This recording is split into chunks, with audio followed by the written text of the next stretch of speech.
Hello, knowledge seekers. In this episode of 20-Minute Books, we will be diving into The Three Marriages by David Whyte. Whyte, an English poet acclaimed for his integration of poetry with the art of living and business, offers us a thought-provoking exploration of love and devotion as experienced in three critical aspects of our lives. With his poetic prowess and insights gained from worldly experiences, Whyte delves into the profound connections we establish with our chosen work, the intimate relationship with our deeper selves, and the bond we form with a significant other. This book illuminates how these three marriages interact and influence each other, proposing that a fulfilling life stems from an understanding and commitment to all three. The Three Marriages beckons those who are enchanted by the concept of love and commitment, individuals in pursuit of a deeper meaning within their professional journey, and anyone interested in delving into their spiritual growth. Whyte's other celebrated works include Crossing the Unknown Sea and the bestseller The Heart Aroused, both testaments to his unique perspective on the interplay between passion, occupation, and inner life. Join us as we traverse the intricate terrains of the heart and soul, guided by David Whyte's illuminating prose in The Three Marriages.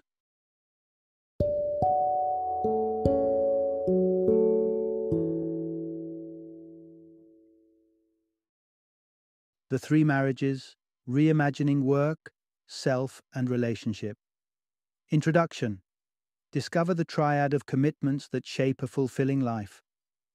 Imagine for a moment that marriage isn't just a ring, a ceremony, or a legal document tying two individuals together in partnership. Consider instead that marriage symbolizes a deep, intimate bond and commitment, one that can be applied to various aspects of life. This isn't just a thought experiment, it's a profound shift in how we understand our relationships with the work that we do, the people we love, and importantly, with ourselves. Embarking on a journey of understanding with the three marriages, you'll come to realize that there is much more to I do than you may have initially thought. We enter into three distinct yet interconnected unions throughout our lives: a marriage to a significant other, a marriage to our vocations, and a marriage to our inner being. Each of these unions require time, dedication, and a nurturing love that can lead to a truly harmonious and satisfying existence.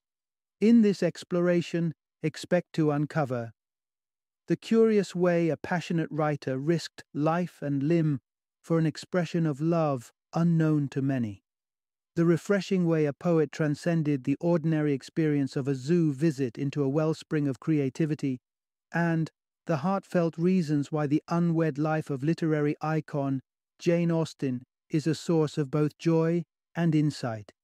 Get ready to delve into the concept of the three marriages and discover how to foster each one, creating a richer, more balanced life that honors the essence of commitment in all its forms. Part 1. The heart's folly often paves the way to our deepest connections. Love, they say, can make fools of us all. But within these acts of apparent foolishness, there can often be found the truest expressions of our hearts, though to the outside eye, these might seem irrational or even outright insane.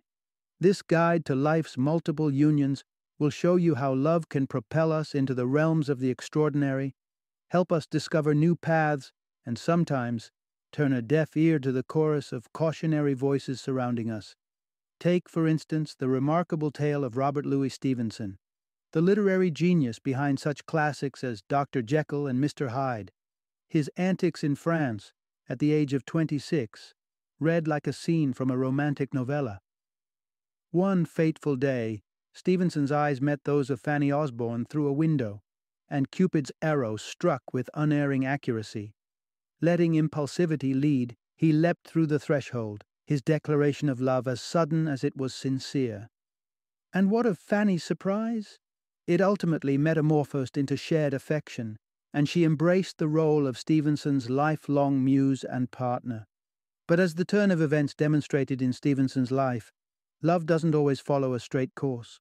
Often it requires shedding the skin of our former lives and venturing into uncharted territories. Fanny's situation wasn't uncomplicated.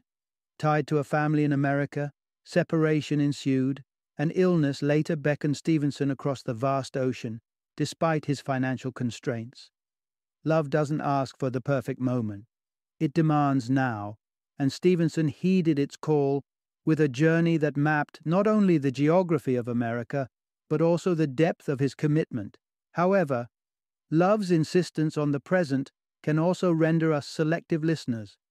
Stevenson had learned this the hard way when, fueled by youthful ardor and optimistic visions, he hitchhiked to London. Ignoring seasoned hitchhikers, warning him of the perils of unannounced romantic overtures, he found his arrival met with a reception far chillier than anticipated. The endearment he held for his holiday romance was unrequited, much to his chagrin. Through these examples of courage, folly, and sometimes a touch of absurdity, The Three Marriages presents a canvas where every act of love, no matter how ridiculous it may seem, adds a stroke to the portrait of our lives, be it splashed with the hues of passion, the grays of trials, or the celebratory golds of eventual triumph. Part 2. The challenging journey toward a lifelong romantic partnership. When it comes to the tangled web of romance, it's often a whirlwind of emotions, exhilarating at first, bewildering as it progresses, and suddenly more complex than originally imagined. Entering into a lifelong commitment with someone isn't a seamless journey to eternal bliss.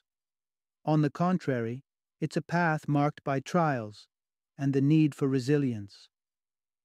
The rhapsodic period of romance, as many are surprised to find, doesn't come with a guarantee of immediate joy. It demands sacrifices, calls for compromises, and tests the strength of love in a way few other experiences can. The saga of Robert Louis Stevenson remains a testament to this very truth. He weathered the storm of scarcity in San Francisco, waiting while Fanny Osborne deliberated over the difficult decision to divorce her husband during an era when such a choice could lead to social ostracism. Choosing to marry is not a decision one should rush. Doubt is an integral part of the process, a necessary pause to reflect, to question, and ultimately to affirm the choice of partner. Without this introspection, one might find themselves in a circumstance similar to that of Charlotte Lucas, a Mr. Collins, from Jane Austen's Pride and Prejudice, where a hasty marriage for security over love results in a dispassionate life of division under the same roof.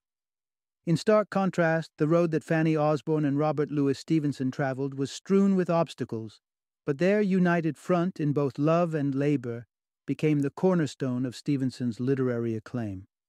Osborne was not just a romantic partner, but also a collaborator and confidant. She weighed in on manuscripts, tended to Stevenson's illnesses, and guarded him against the detrimental influences of wayward friends. Their partnership was a dynamic symphony of support and shared passion, which not only underpinned Stevenson's creative success, but also solidified their bond. As we pivot from the complexities of romantic relationships, let's explore an equally passionate, though distinctly different kind of love affair, the love for our vocation. This bond, much like romance, holds the potential for fulfillment, growth, and sometimes an irrevocable alteration of our life's trajectory. Part 3. Embrace your calling by pursuing passions and heeding life's whispers. Centuries ago, in an era markedly different from our own, a young, uneducated peasant woman named Joan of Arc received an unequivocal summons through a vision. She was to expel the invaders from her homeland and ensure the crown was restored to its rightful monarch. While Joan's calling was unmistakable, most of us aren't privy to such definitive directives. Instead, our dreams and vocations often speak in more subdued tones, and it's our task to attune ourselves to their frequency. However, it's not uncommon for individuals to consciously or subconsciously mute their inner callings. Whether it's out of fear of narrowing our path or due to the daunting idea of committing to one sole pursuit, we sometimes sideline our passions. Yet, the heartening truth is that one pursuit might very well lead to another, unlocking passions we never knew we harbored. Consider the author's childhood aspiration, ignited by the enchanting undersea world showcased in Jacques Cousteau's documentaries. Yet, as years passed and passions evolved, a stint in environmental conservation revealed a yearning for something else, something missing. It was within the scribbles of a poem that an unexpected vocation revealed itself, the calling of a writer. For those still seeking their vocation, inspiration can emerge from numerous diverse sources, from the magnificent to the mundane. For example, the revered poet William Wordsworth found his muse in the raw and untamed landscapes of Cumbria. His work echoes the untamed beauty of his environment, an ode to the land that shaped his poetic voice. Conversely, Charles Dickens's inspiration was forged in adversity, in the dreary ambience of a boot-blacking factory. The hard labor and grim conditions of his youth fueled a burning desire to voice the plight of Britain's lower classes. Dickens's journey illustrates how our greatest passions may take root in life's shadows, compelling us to shine a light on issues that would otherwise linger in darkness. Joan, the author, Wordsworth, Dickens, their stories underline a shared wisdom. To find one's true vocation, one must follow the heart's leanings, listen intently to the world's subtle cues, and dare to traverse the myriad paths they pave. Whether bathed in beauty or cloaked in challenge, these paths guide us towards our destined labor of love. Part 4. Navigating through creative droughts can lead to profound personal growth. Anyone who's embarked on a creative endeavor knows the feeling all too well. A day filled with attempts to conjure up motivation, only to encounter the invisible wall of a block. No matter how many strategies you try, the muse remains elusive. It's an experience that leaves you with a cocktail of frustration and despair. Yet, within this storm of negative emotions, there's a vital lesson to be learned. These feelings are not just obstacles, but integral parts of the creative journey. German poet Rainer Maria Rilke eloquently equated the experience of being blocked to the arduous task of cutting a path through solid rock. Rather than dismissing these moments of struggle, Rilke recognized them as equally precious to those bursts of creative ecstasy. It's in wrestling with challenges that one is compelled to tap into new depths of inner resources, which fosters significant growth. So how can we transform these daunting periods into opportunities for innovation and development? To start, take inspiration from Rilke, who found solace and motivation in the company of encouraging friends. For him, it was the sculptor Auguste Rodin who interrupted his brooding and prompted him to visit the zoo. Rodin's advice was simple: observe an animal until the urge to write is reignited. This exercise bred The Panther, a poem where Rilke projects the panther's captive disorientation as a metaphor for his own trapped creative spirit. There's also the approach of delving into the long-buried facets of ourselves. Rilke's childhood, for instance, was shadowed by his mother, dressing him in girl's attire, and a father who responded by sending him to an imperious military academy. These experiences left a deep-seated sense of inadequacy. Yet, during times of creative famine, Rilke could revisit the wounds and complexities of his past, discovering a wellspring of emotive power within those memories. Rather than shying away from the difficult periods, embracing them with an understanding that they're inherently part of the creative process can spark a pivotal shift. This embrace, coupled with seeking out constructive relationships and confronting the hidden layers of our past, may just unlock the next chapter of our creative saga. Part 5. The choice to marry is not a universal imperative. There's a pervasive cultural narrative suggesting that matrimony stands as a pillar of personal achievement. However, through the life of celebrated author Jane Austen, we are gently reminded that a fulfilling life need not always include marriage. Jane Austen, the literary virtuoso behind enduring classics such as Pride and Prejudice and Mansfield Park, penned intricate tales of romance that have left countless readers pining for an era when love seemed simpler. Yet Austen herself, quite astonishingly, never walked down the aisle. The creator of some of literature's most stirring love stories remained unwed by the end of her narrative. It's not that Austen shunned the idea of marriage. She grew up in a time when the institution defined a woman's life, and she relished every ball and social engagement as an opportunity for flirtation and the pursuit of a match. Love did strike Austen's heart. The young Tom Lefroy captured her affections. Alas, the heart's desires were often secondary to familial connections and financial stability, and these societal barriers made their union an impossibility. But from this thwarted romance bloomed the opportunity for Austen to craft her literary masterpieces. Had she followed the conventional path of marriage, her existence would have likely been engrossed in raising children and supporting her husband's pursuits. The quiet solitude and singular focus she needed to write might have eluded her grasp entirely. In this realization lies a broader truth. Love finds its expression in myriad forms, and while some channel their devotion into a partner, others pour it into their work or craft.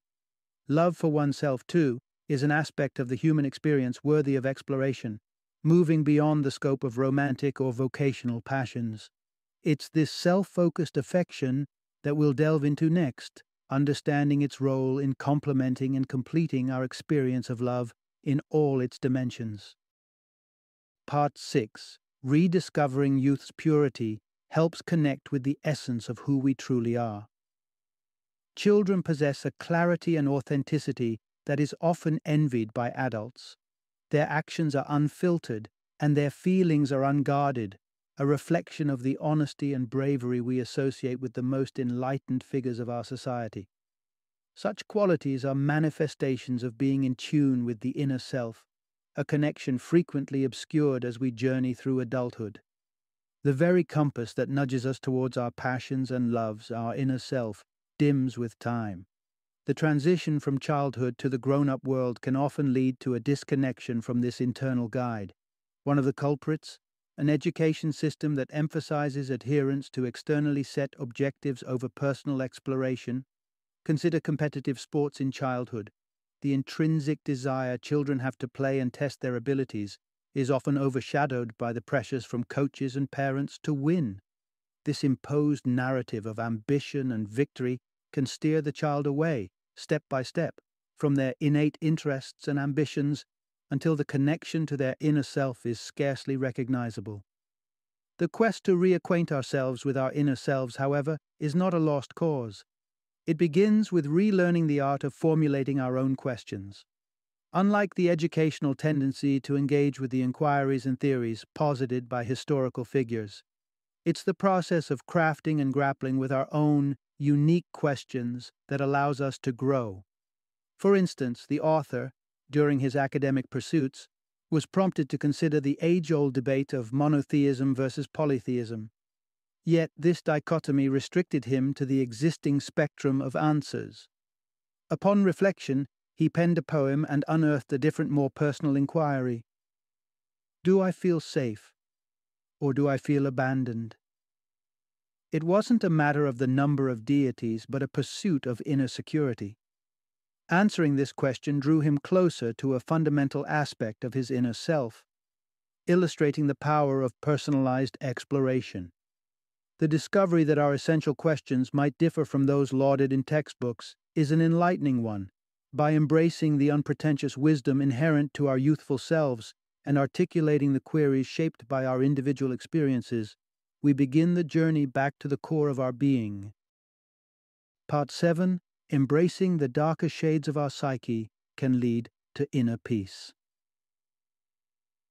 In the world of self-help literature, we are often inundated with the notion that positivity reigns supreme and that negative feelings are something to be rectified. Yet, this perspective doesn't fully embrace the complex tapestry of the human experience. It's okay to feel annoyance, frustration, or despair. These emotions are not flaws, but rather natural components of our psychology. Buddhist teachings provide a refreshing approach to this universal condition, suggesting that through embracing and understanding our pain and sorrow, we find a pathway to profound self-awareness. This is the journey Deirdre Blomfield Brown took from the throes of depression to the enlightenment of the Buddhist way. It was the wisdom of Chogyam Trungpa that illuminated for her the realization that negativity becomes destructive not in its existence, but in our aversion to and fear of it. This pivotal understanding inspired her to walk the path of a Buddhist monk. The question then arises, is it possible to live devoid of anxiety and perturbation? Despite our hopes, these are feelings that are as innate to our being as breathing. They urge us toward stability and success, and it's true to some extent that a measure of accomplishment can ease our worries. However, this doesn't imply that success is a panacea for anxiety. Often, with more to lose, our apprehensions grow in parallel with our achievements. However, there is a sanctuary beyond the reach of our anxieties: the practice of meditation. It's not that meditation erases these fears. Rather, it gives us a vantage point from where we can observe them as benign, impermanent sensations. Meditation invites us to connect with a part of ourselves that's untroubled by the survival instinct, where we can watch our worries lose their grip on us. This space that meditation opens up is both timeless and serene. Here we can experience our emotions as fleeting visitors, recognizing that we are more than our momentary feelings. By embedding meditation into our lives, we gradually align ourselves with this tranquil perspective, empowering us to break free from the chains of anxiety and discover a more liberated existence. Part 8. Embracing solitude is a key step toward true connection with others. It's human nature to aspire to greater heights, to be more charismatic, to develop strength, to expand one's intellect. However, these ambitions can sometimes cast a shadow over our present state, causing us to overlook the importance of self-acceptance.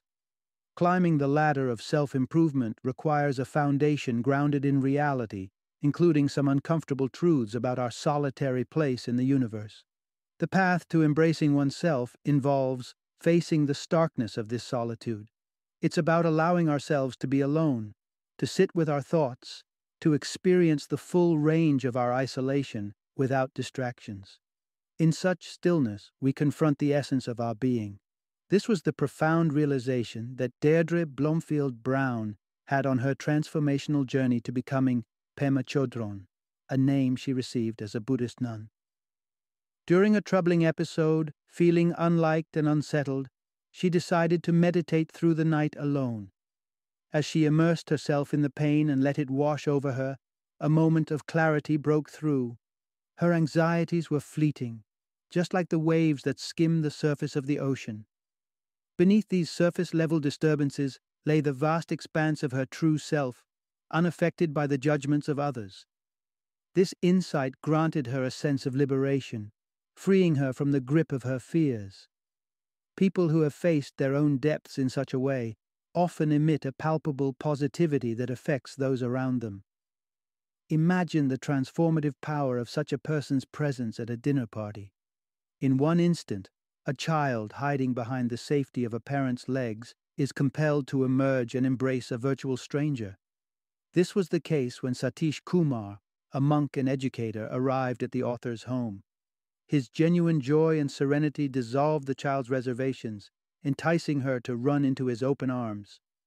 Through these experiences, we find that setting aside time to be alone with ourselves, uninterrupted by the noise of daily life, is paramount.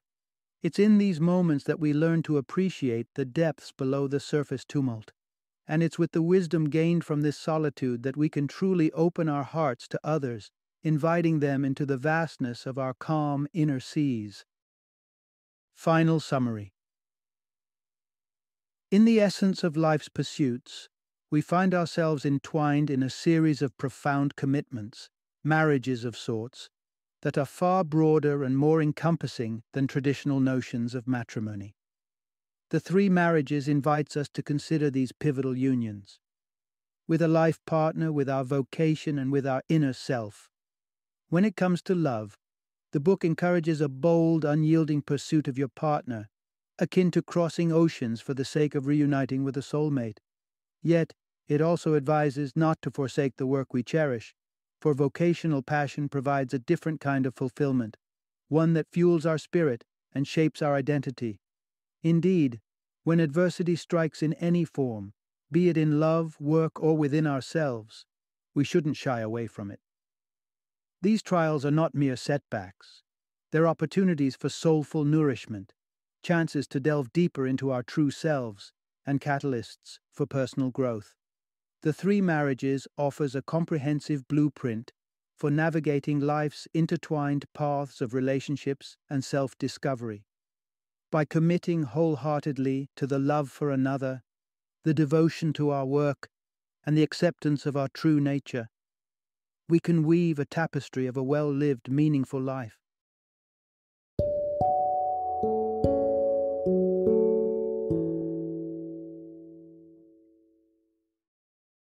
Thank you for joining me today on this journey of learning and discovery as we explored the insights of another thought-provoking book in our growing library of knowledge.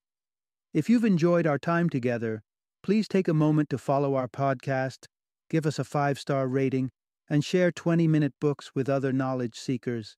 Your support truly means a lot. Don't forget to join me again in the next episode, where we will delve into another enriching book. Until then, happy reading and happy listening.